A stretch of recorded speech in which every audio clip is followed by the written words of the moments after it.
breaking news. The Global Visa Network just announced, after the PayPal Global Network, that it will start giving out crypto and Bitcoin rewards to its customers. With Bitcoin reaching its 2017 peaks level, being valued at next to $20,000 for one Bitcoin.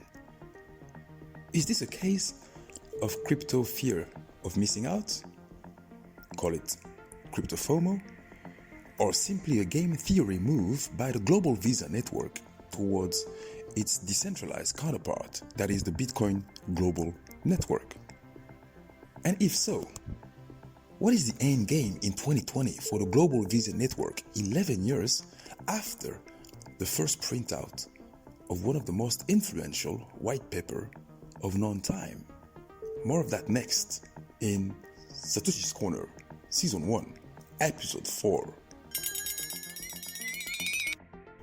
My name is Hermann Djoumessi, social media, blockchain, and big data consultant. This podcast is a bite-sized summary of a potential conversation with Satoshi Nakamoto seminal white paper, Bitcoin, a peer-to-peer electronic cash system. We also saw how linked were the transactions with each other in order to create a chain of digital signatures and using a hash function that uses information or data from the previous block of blockchain standards for business. Now, let's go to the timestamping aspect of the Bitcoin technology as per the Satoshi Protocol, December, looking at infosystem in the 21st century on Satoshi's Corner. Yes. This one is a short one important aspect of transactions on the Bitcoin network. The solution we propose and how private begins with a timestamp enabled Bitcoin users by taking a hash of a block of their transaction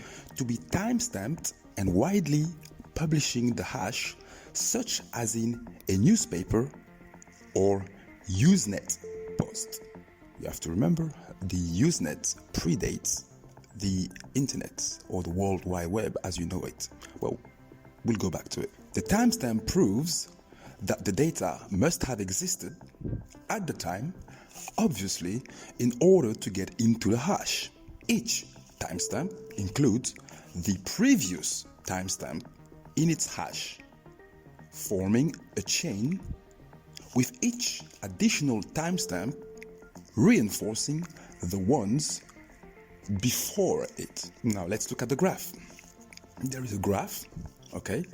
You have 3 arrows at the top, and then at the bottom you have 2 blocks. You have block number 1 and block number 2 coming after block number 1.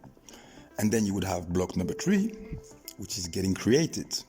So you would have the information coming from the previous block, okay? Now meeting the information of block number 1, and then of course hashing it into a new set of data, which itself will meet again with the information from block number 2 and create a new hash, all right? And then all of that information will now go into forming block number 3.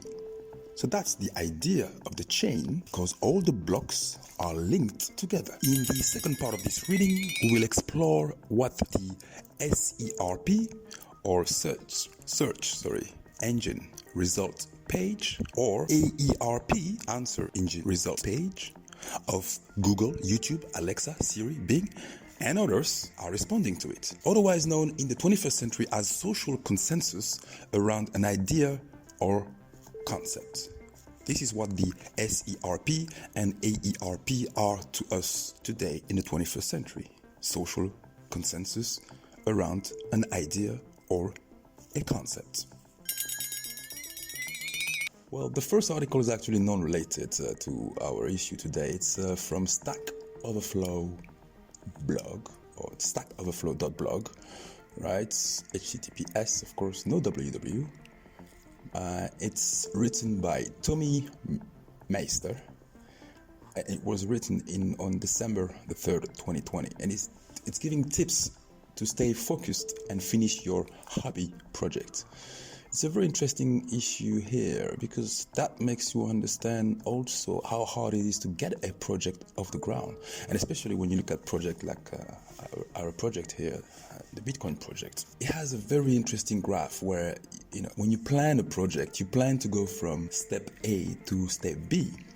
And the way you plan it in your head, in a rational way, it's always in straight lines, right? But actually, the reality of how you get there is never in straight line.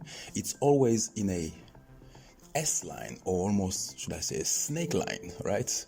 Because you're going to go up and down and forward and backward, and you're going to stop, and then you're going to start again, and then maybe at some point you're going to go in straight line, and then you're going to stop again, and then you're going to go up and down, and at some point you'll get to step B.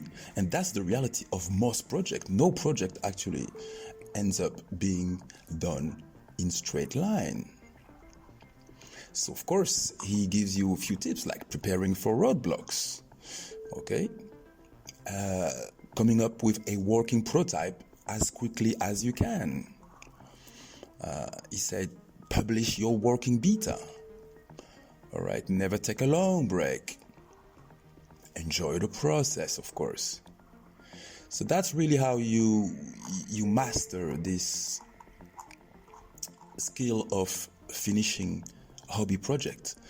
And the biggest hobby project of all, has to be this Bitcoin project. And how did the original Satoshi team actually manage to pull this off is just something out of this world. The second article, of course, is from Wikipedia.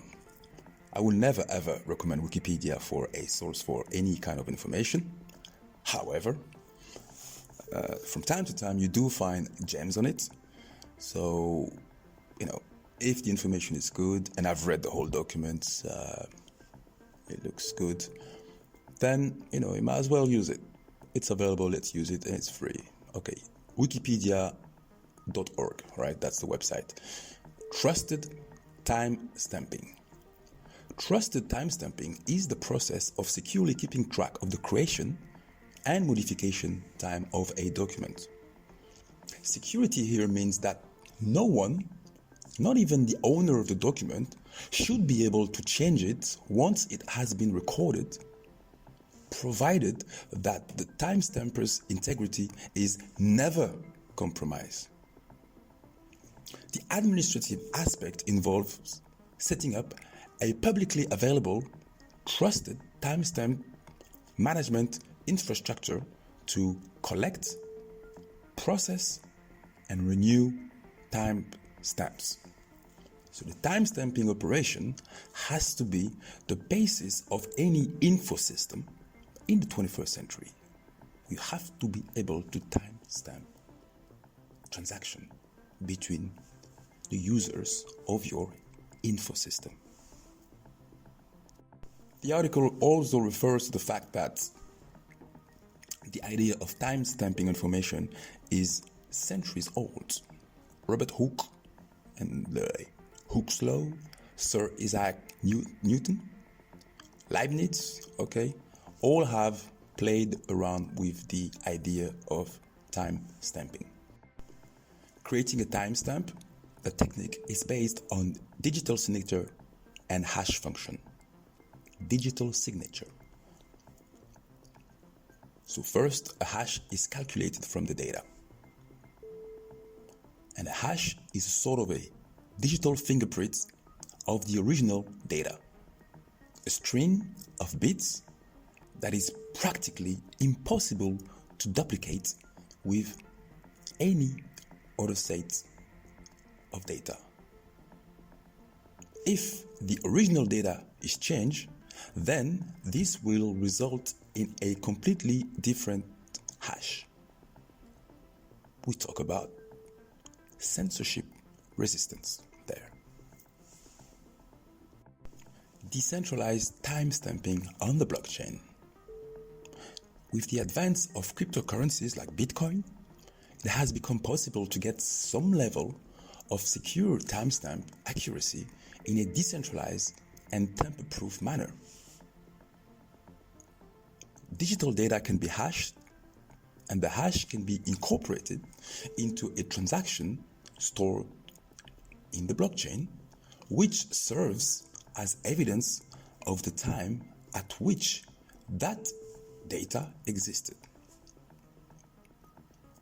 For proof-of-work blockchains, the security derives from the tremendous amount of computational effort performed after the hash was submitted to the blockchain. Tampering with the timestamp would require more computational resources than the rest of the network combined, and cannot be done unnoticed in an actively defended blockchain. We are now on medium.com, the famous blogging website, also known as the Millennial Central. Joking, of course. It's the place where the thinking millennial will record its intelligent blogging and its concepts. Right, so this is from David A. Johnston, right? And it's from August the 30th, 2014. The title of the article is "The Blockchain is the True Beginning of Recorded History." So David says that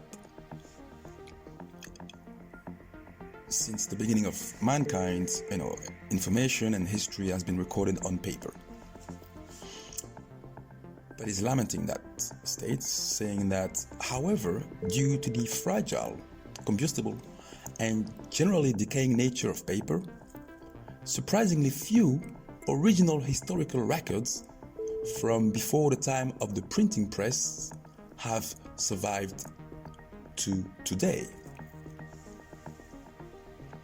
In addition to general decay and loss to fires, the medium of paper is difficult to authenticate in the sense of providing a reliable timestamp as to when a message was originally created, though carbon dating has helped in this respect. Enter, of course, the blockchain. On January the 3rd, 2009, the Bitcoin blockchain began confirming blocks of transaction, starting, of course, with the Genesis block, on its decentralized network of nodes. That day, for the first time in the whole of human history, a truly persistent and immutable ledger of records began operating. The very first transaction contained the following text: "The Times, 03 January 2009, Chancellor on brink of second bailout for banks." Text, which was from a newspaper headline that same day, was the first extra data other than the transaction itself to be stored in the Bitcoin blockchain. Fast forward a few years, of course, and applications are storing all sort of data in the Bitcoin blockchain far beyond a few words attached to a transaction.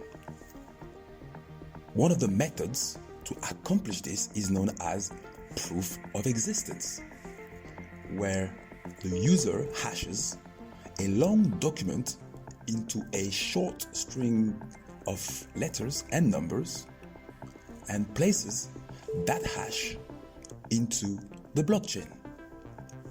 This effectively places an immutable timestamp on the document forever onwards, provided the user has a copy of the document, of course. It can be proven with cryptographic certainty that the document did indeed exist in that form, and at the time it was added to the blockchain records. Back to Millennial Central, Medium, of course. And let's look at Vijay Boyapati, 3.8 thousand followers. On March the 2nd, 2018, Vijay wrote, "The bullish case for Bitcoin. Okay, it's an article that goes into the origin of money. It's a deep delving, deep writing, intelligent blogging posts. But then we're going to scroll down straight to established history. This is what VJ had to say. The longer the goods is perceived to have been valuable to society, the greater its appeal as a store of value. A long-established store of value will be hard to displace by a new upstart, except by force of conquest, or if the arrivist is endowed with a significant advantage among the other attributes listed above, which are scarcity, divisibility, verifiable, fungible, portable, and durable. Those are the attributes of a good store of value, according to Vijay Boyapati,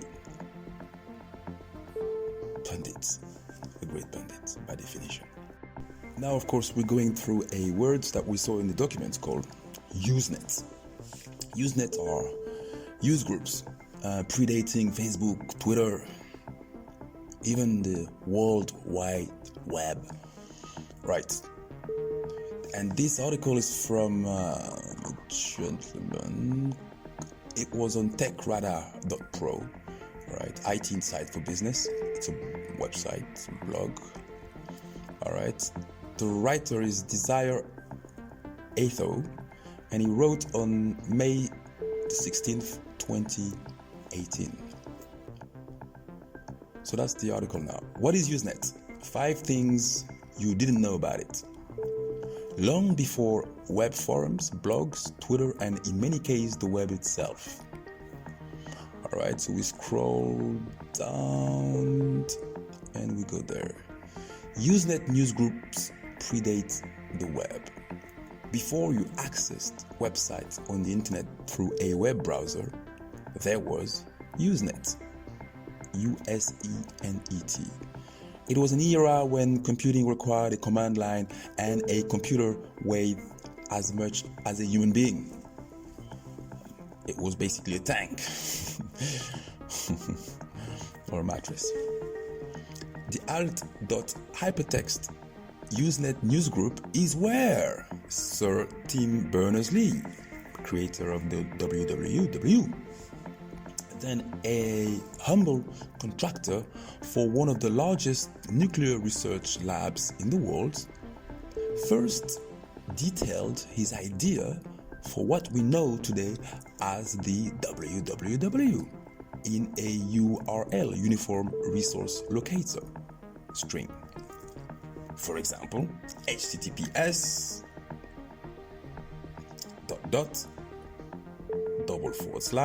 www.techradar.com. His initial internet project, appropriately called World Wide Web, aimed to help employees at the European Organization for Nuclear Research share data with one another instantly. On August the 6th, 1991, at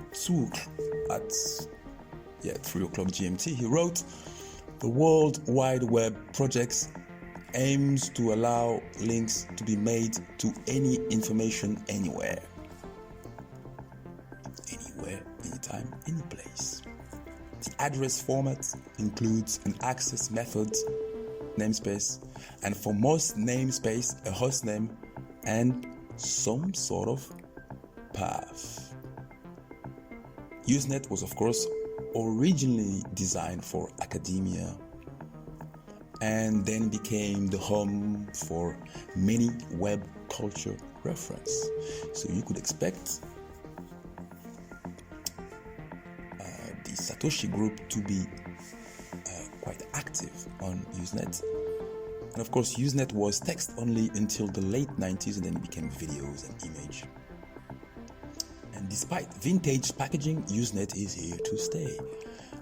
He described Usenet as the Fight Club. The first rule of the Fight Club is you do not talk about a Fight Club, so you don't talk about Usenet. The second rule of the Fight Club is you do not talk about a Fight Club. So you do not talk about Usenet, and you tell people that Usenet doesn't exist anymore, that it's a dead network. Don't go there. There's nothing for you to learn from that space. And the third rule of the Fight Club is do not speak about a Fight Club. So the third rule of the Usenet is you will definitely never invite anyone to come and join the Usenet. That's my interpretation, of course, but you get the gist. It's a secret place. I will also advise you to read this article, The Andela Way, by Dennis Juma, on October the 15th, 2018, and it's about demystifying the M-Pesa API, Lipa na M-Pesa online payment. All right. Safaricom, reading, recently introduced a new M-Pesa API dubbed the Daraja API. Daraja in Swahili means bridge, to try and bridge a gap for developer. There was a problem with the ability to integrate the API, the M-Pesa API, especially if you were a vendor, or if you were if you are trying, let's say, to sell your goods via a website or an online shop. Why are we looking at M-Pesa? Of course, it's because if you go into the website called beyondlabs.github.io and you go into the M-Pesa API documentation, you will see, oh, surprise, surprise, that the encrypted password is a base64 encoded string of the SHA-256 hash of the concatenation of the SPLD password and the timestamp as illustrated below. So the same technology that we use for the Bitcoin technology is also used for the M-Pesa in Kenya. Just to finish this podcast, of course, we mentioned, of course, the game theory move by Visa versus the Visa global network versus the Bitcoin global network. It's not a versus, it's for the moment it's an alliance to some extent. So I'm looking at this article from cnbc.com that was written in November the 20th in 2020 by Eric Rosenbaum at ERPROSE or Eric Pros, I guess. Okay. Anyhow, key points. Visa estimates that 18 trillion is still spent using cash and checks, and health concern due to COVID-19 will push more transaction to a cashless society. I didn't want to use the words cat. The payment network company also sees 1.7 billion people around the world who are unbanked or underbanked as target for growth. That's exactly what we say. It was the failure of the fiat system, having been able to only bank 2 billion people out of 9 billion. One way in which Visa expects more people to pay in the future is with cryptocurrencies like Bitcoin, which has soared in value this year back near its all-time high as a more financial institution and investors buy in. So they should look at Bitcoin, but they should look at M-Pesa, they should look at MTN Money, they should look at all the other. And for Visa CEO Alfred Kelly, there is opportunity in the rapid change in the way people pay for things. The battleground always is out in the local market every day. That's what Kelly said. Of course, Visa paid a company called Plaid, a crypto actor. It's usually something we will see a lot, right? We will see big established legacy business buying actually startup in the crypto space in order to enter the crypto space. And so Plaid sits between 11,000 financial institutions in the US and 2,700 fintech developers, facilitating the movement of data. Visa, meanwhile, facilitates the movement of money. All right, so Plaid is just at its most simple level another network that we believe fits into a desire to have multiple networks on which we move information and money around the world, the Visa CEO said. MasterCard, its competitor, announced it planned to buy Finicity, a Plaid competitor, for roughly $1 billion earlier this year. The idea of combining data of money is also a way to define digital currency. Crypto is a developing part of payment in the world, Kelly said. Now let's look at another of those game theory moves that we see, but this one a negative one, I suppose, because the Visa move was really interesting because earlier, before 2018, Visa had a totally different attitude towards Bitcoin and crypto. And their first attitude was to stop and prevent the user who were registered on the Coinbase exchange platform. Coinbase is a crypto exchange when you can acquire and sell and buy and sell crypto. Visa's attitude was to prevent and stop its customers from using Coinbase. Then they changed their attitude in and around 2018. Of course, after the 27 peak. Okay, remember. So, what we say about recorded history. Okay, so once you have peak, usually the financial sector change its attitude to crypto. But government sometimes will actually go the other way. So that's the French government here, and it's via its finance minister, Mr. Bruno Le Maire, Sébastien Lecornu, and Olivier Dussopt. They have created a new regulation on the 9th of December 2020. So I'm on bitcoin.fr, okay, which is kind of a reference for anything that has to do with Bitcoin in France. France is in Europe. So basically, they have increased, if you want, the red tape in and around acquiring cryptocurrencies for French citizens. The problem, of course, when you do that is you are basically killing the local and native industry, right? Because all you're doing is you are providing, okay, the ability to foreign exchanges, foreign platforms like Kraken, Coinbase, Binance, and so on and so forth, to actually learn how French customers to their platform. Okay, so that's really what happens there, is literally destroyed a nascent crypto industry in France by doing that. And of course, there is a reaction from the crypto in France, which is called hashtag 3615 crypto, which was I'm ironic there. I'm not ironic, the article is ironic and says that the Minitel was a French success story. It's irony, okay? And Bruno Le Maire, if you want, or the Ministry of Finance in France, is following in that wrong path of going towards what is not a technological success story. Okay, so going down the wrong path, basically, as far as crypto is concerned. That's what bitcoin.fr is saying. All right, you have to read the whole article. There are so many links on the topics, it's scary, but I have to stop here. Okay, so that's about it for today. Bitcoin values price is at below $18,000 as we wrap up this podcast.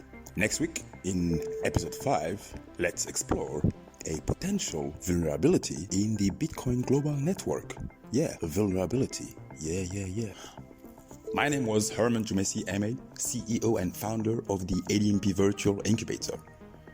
Do not forget to check all the links at the bottom of this podcast.